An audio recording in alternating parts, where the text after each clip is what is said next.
เกี่ยวกับการตัดเงิน 3,000 กีบในการรักษาความปลอดภัยมื้อนี้เพิ่นได้ออกมาชี้แจงแล้วเนาะเดี๋ยวเราจะไปเบิ่งนำกันว่าเพิ่นจะชี้แจงกันว่าจังได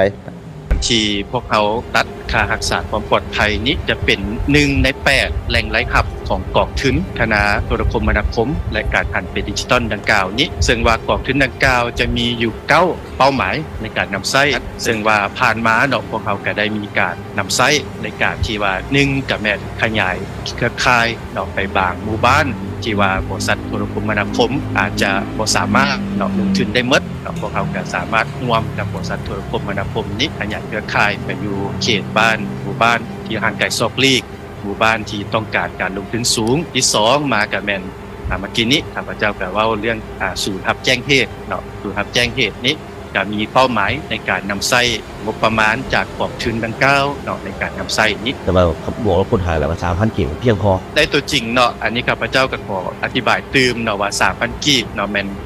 ปฏิบัติตามกับรัฐปฏิบัติตามข้อตกลงในเบื้องต้นเนาะที่เป็นกำหนด 3,000 กีบแม่นสำหรับเบอร์มือถือที่ใช้อินเทอร์เน็ตเนาะ 5,000 กีบแม่นสำหรับอินเทอร์เน็ตแบบมีสายอันนี้ค่อยมีข้อเดียวเนาะที่ค่อยบ่เข้าใจเนาะก็คือการขยายเครือข่ายไปหาเขตที่ห่างไกลซอกหลีกที่บริษัทโทรคมนาคมเข้าไปบ่ถึงอันนี้ค่อยบ่เข้าใจว่าเป็นหยังต้องตัด 3,000 กีบของประชาชนไปช่วยซุกยู่เขาเนาะ